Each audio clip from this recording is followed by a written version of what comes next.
Quand je travaille sur ce genre de concours, que ce soit des 1%, des commandes publiques ou des choses de cet ordre, j'ai vraiment, ou même quand on m'invite à exposer dans un lieu qui est patrimonial, j'ai vraiment à cœur de bien observer cet espace, de le comprendre et de, de m'inscrire dedans. C'est-à-dire pas du tout c'est pas une partie de bras de fer, c'est pas qui sera le plus visible, comme quelquefois certains artistes font.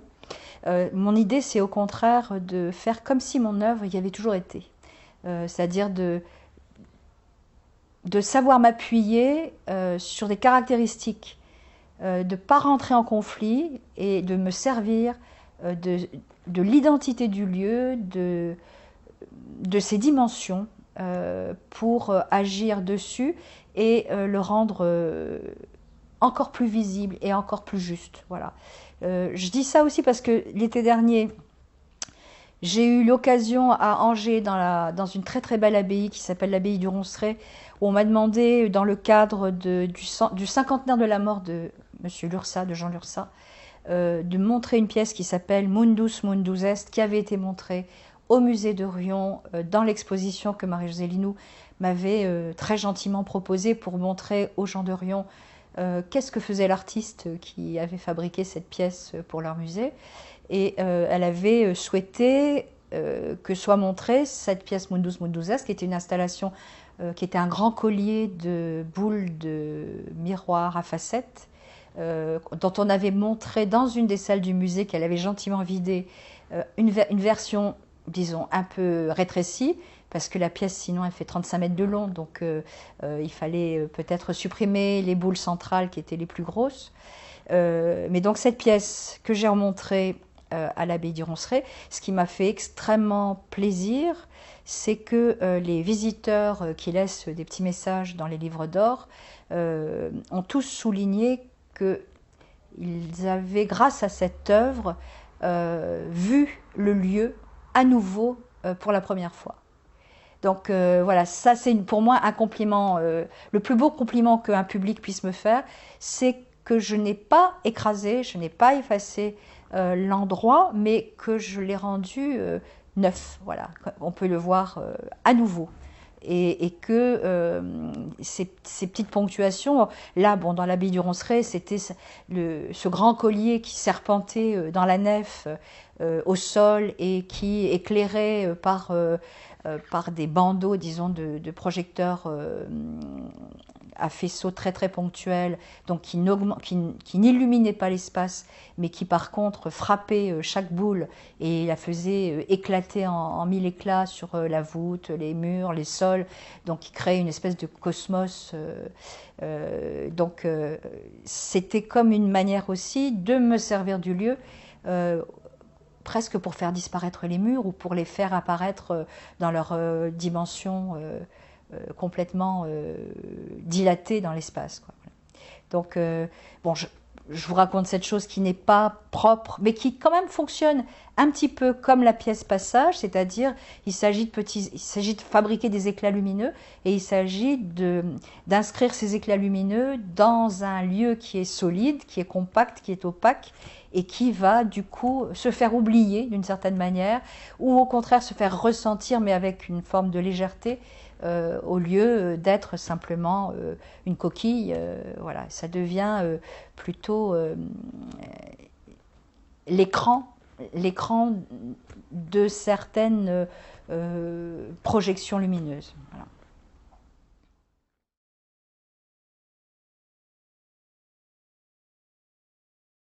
D'abord, moi, je suis quelqu'un qui vient, j'ai envie de dire, d'une éducation humaniste classique. J'ai fait du latin, du grec, j'ai fait lettres classiques, j'ai fait les beaux-arts en même temps, j'ai fait de l'histoire de l'art. Et je me souviens, c'était d'ailleurs la directrice du centre d'art de Saint-Fond, près de Lyon, à qui j'avais dit ça et qui m'avait regardé d'un air comme si j'avais dit une énormité. Je lui avais dit « Je ne suis pas une artiste moderne ». Et elle avait dû se dire « Bon, bah alors, elle n'est pas une bonne artiste à continuer à inviter ». Je voulais dire par là que les problématiques avant-gardistes, c'est-à-dire de rentrer en conflit, de démolir, de faire table rase, de chercher à faire tout le temps quelque chose que quelqu'un d'autre n'a pas fait, ça ne m'intéresse pas. Ce qui m'intéresse, et ça je pense que je le tire justement de mon instruction et de mon éducation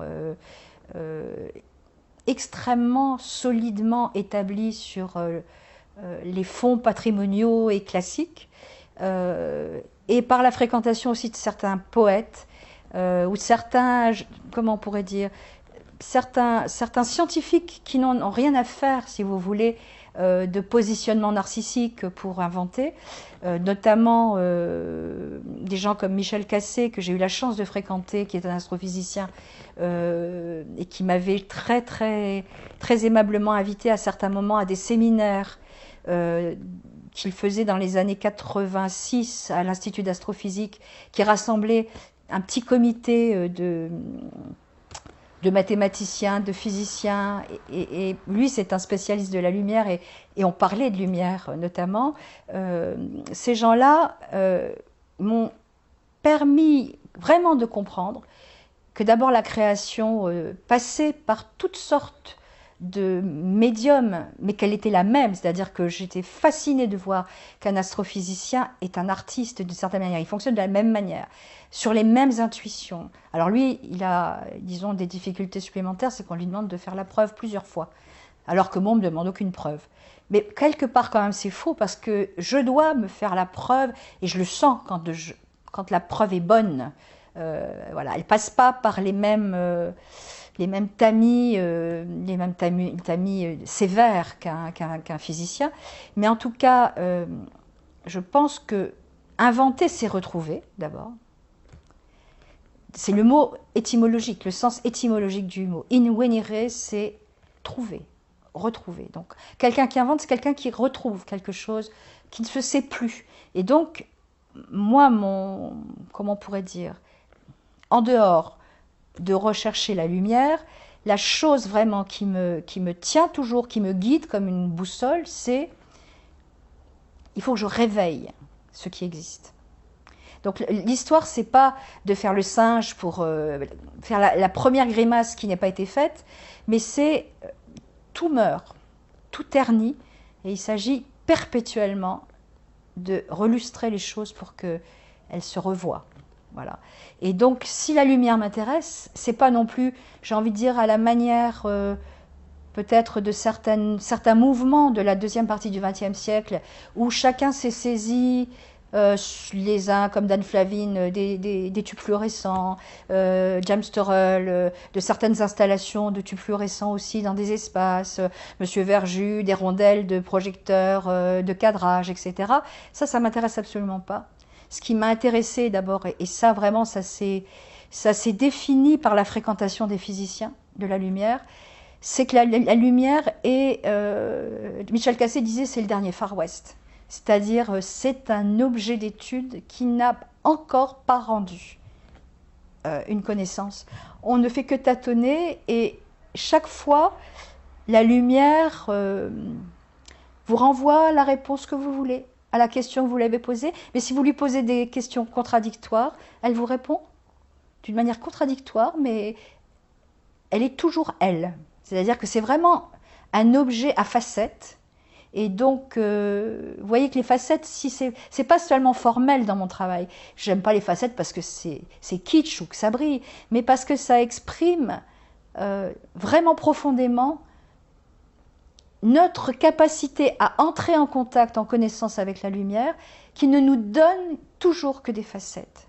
Et à la limite, mon travail, c'est d'accumuler par des œuvres apparemment différentes, des facettes multiples pour, quand je les additionnerai, ou quand je serai morte et qu'il faudra faire la somme, tirer le trait et faire la somme de ce qui a été fait, de produire un objet de recherche le moins troué possible et qui puisse peut-être apparaître dans sa complexité. Voilà. Et en fait, vraiment, ça, je l'ai appris pas du tout des artistes, mais des physiciens. Et des poètes, j'ai envie de dire que je tiens que la lumière est la source et qu'il faut tout le temps, pour ne pas se perdre dans des contorsions ou dans des petites choses qui deviennent anecdotiques et qui se vident, il faut toujours se retourner vers la source, remonter vers la source. Alors ça, c'est Plotin, bon, c'est pas un poète, c'est un philosophe, mais c'est aussi Henri Beauchot, qui a été un grand ami à moi et qui me disait toujours, Hélène, tourne-toi vers la source.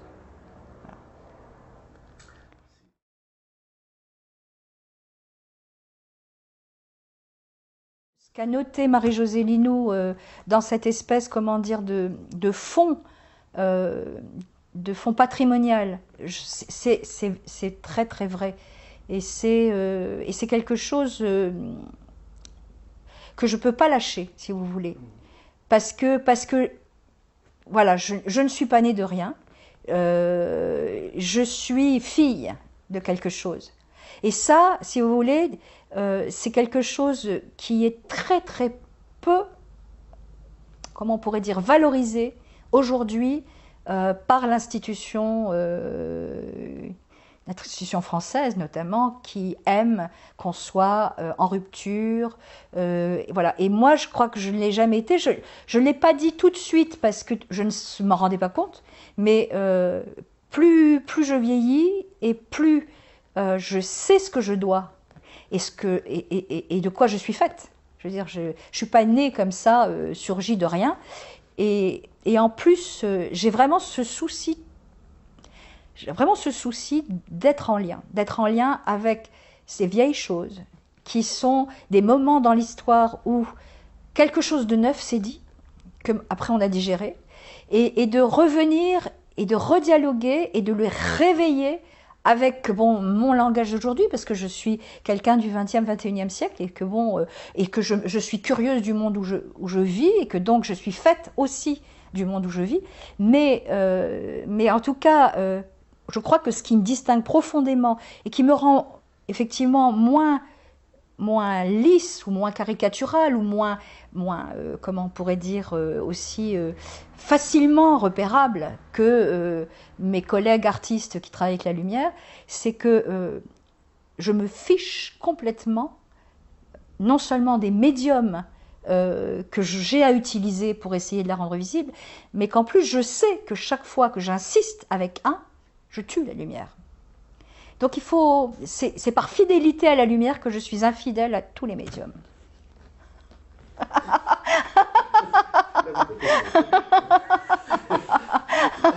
ça n'avait pas de carte. Oui, c'est sûr. Voilà.